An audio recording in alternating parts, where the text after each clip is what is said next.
वक्रतुंड महाकाय सूर्यकोटि समप्रभ निर्विघ्नं कुरु मे देव सर्वकार्येषु सर्वदा। নমস্কাৰ। বেদিক এষ্ট্ৰলজি আছামৰ সকলো বন্ধু বান্ধৱীলৈকে মোৰ আন্তৰিক অভিনন্দন জ্ঞাপন কৰিলোঁ। লৈ আহিছোঁ আপোনালোকলৈ আজি দিনটোৰ দিনপঞ্জী। আজি 18 চ'ত মঙলবাৰ 1431 ভাস্কৰাব্দ, ইংৰাজীৰ 1 এপ্ৰিল 2025 চন, ভাৰতীয় আজি 11 চ'ত আৰু মং 2 চৱাল। আজি সূৰ্যোদয় প্ৰাতঃঘণ্টা 5:14:50 আৰু সূৰ্যাস্ত সন্ধ্যা 5:34:16।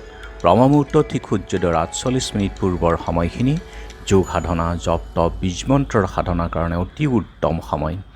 আৰু যি তিথি হ'ল শুক্লা তৃতীয়া তিথি, ৰাতিপুৱা 5:42:48 তাৰ পাছতেই চতুৰ্থী তিথি হ'ব ৰাতি 2:32:54 আৰু আজিৰ নক্ষত্ৰ হ'ল ভৰণী নক্ষত্ৰ, দিনৰ 11:06:48 যোগ আজি বিকুম্ভ যোগ অৰ্থাৎ বিক্স কুম্ভ, দিনৰ 9:48 আৰু কৰণ হ'ল গড় কৰণ। বিষ কুম্ভ অৰ্থাৎ বিষৰ কলহ। আজিৰ জন্মজাতক সুন্দৰ আৰু তেওঁ ভাগ্যৱান, নানা প্ৰকাৰৰ অলংকাৰযুক্ত, বুদ্ধিমানো হয়, পণ্ডিতো হয়। আৰু তেওঁৰ চতুৰ্থ স্থানটো যদি শুভ হয় তেনেহ'লে তেওঁ ঔষধ বা ৰিচাৰ্চ বিভাগত তেওঁ যথেষ্ট শুভ ফল লাভ কৰে। গতিকে এই যুগ শুভ যুগ মৰা নহয়, গতিকে যিকোনো মাংগলিক কাৰ্য আদিৰ ক্ষেত্ৰত আগ নবঢ়াই ভাল। আৰু এতিয়া চাওঁ হওক আজিৰ গ্ৰহগণৰ অৱস্থান। আজি ৰবি, বুধ, শুক্ৰ, শনি, ৰাহু পঞ্চম গ্ৰহী এক সংযোগ স্থাপন কৰি মীন ৰাশিত বহি আছে, আৰু মংগল বহি আছে মিথুন ৰাশিত বক্ৰী হৈ, কেতু আছে কন্যাত, চন্দ্ৰ আজিয়ে মেঘ ৰাশিত বহি আছে। গতিকে আজিৰ জন্মজাতকৰ ৰাশি হ'ব মেঘ ৰাশি, ক্ষত্ৰিয় বৰ্ণ, মতান্তৰে বৈশ্যবৰ্ণ, মহেন্দ্ৰ যোগ, নৰগণ, হাতীৰ অস্থি, অস্তোত্তৰী আৰু বিংশোত্তৰী শুক্ৰৰ দশা। দিনৰ 11:06:48 দেৱাৰীগণ, মেঘৰ অস্থি, অস্তোত্তৰী আৰু বিংশোত্তৰী ৰবিৰ দশা হ'ব। দিনৰ 4:30:18 বৃষ ৰাশি হ'ব। শূদ্ৰবৰ্ণ, মতান্তৰে বৈশ্যবৰ্ণ। আৰু আজি আদ্য ঋতু হ'লে 45 দিনীয়া দুশিলা যোগ। দিনৰ 11:06:48 7 দিনা প্ৰতিহিতা যোগ, মতান্তৰে 45 দিনীয়া দুশিলা যোগ। মৰণত দোষ নাই।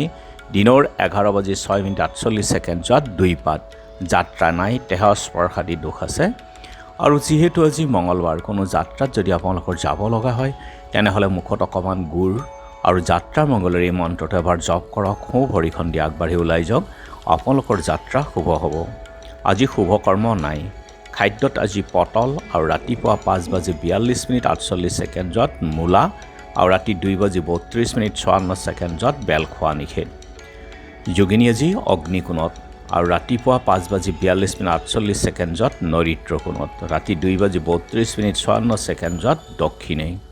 আজিৰ কালবেলাৰ সময় হ'ল দিনৰ 12:58:48 পৰা 2:30:38 আৰু কাল ৰাত্ৰি নিশা 7:02:28 পৰা 8:30:38। গতিকে বৰ্জন কৰক সকলো মাংগলিক যাত্ৰা, শুভ কাৰ্য আদিৰ ক্ষেত্ৰত এই কালবেলা আৰু কাল ৰাত্ৰিৰ সময়খিনি। আজিৰ অমৃত যুগ হ'ল ৰাতিপুৱা 7:14 পৰা 10:09, 12:39 পৰা 2:18, 3:05:08 পৰা 4:47 আৰু ৰাতি 6:23 আছে সন্ধ্যা সময়ত, 8:42 পৰা 11:01, 1:19 পৰা 2:52 এই অমৃত যুগ। গতিকে যিকোনো মাংগলিক যাত্ৰা, শুভ কাৰ্য আদিৰ ক্ষেত্ৰত অতি উত্তম এই যুগ। আৰু আজি চতুৰ্থীৰ একদিষ্ট সন্দীপন। ৰাতিপুৱা 5:42:48 যোৱাত শ্ৰী শ্ৰী বাসন্তী দেৱীৰ কুষ্পন্দ ৰূপত ঐং হ্ৰীং দৈব্যই নমঃ মন্ত্ৰৰে মালপোৱা ভোগেৰে যদি আপোনালোকে পূজা কৰা হয় তেনেহ'লে অধিক ফল লাভ কৰা হয়। ফল মানসিক উদ্যম আৰু শান্তি লাভ হয়। আৰু এতিয়া চাওঁ আহক আজিৰ চন্দ্ৰৰ অৱস্থানৰ ওপৰত বিচাৰ কৰি ৰাশি ফল।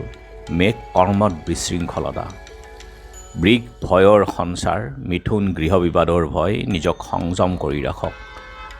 কৰ্কট গ্লানিৰ ভয়, সিংহ স্বাস্থ্যৰ হানি যত্ন ল'ব, কন্যা দন্ত ৰোগত কষ্ট, তুলা মন চঞ্চলতা, বৃশ্চিক সূৰ্য ভয়, আজি সাৱধানে থাকক। ধনু সন্তান সুখ লাভ, মকৰ দুৰ্ঘটনাৰ ভয়, গতিকে যান বাহনৰ পৰা আজি সাৱধান। কুম্ভ আত্মীয় বিৰোধ, নিজৰ বাণী সংযম কৰক।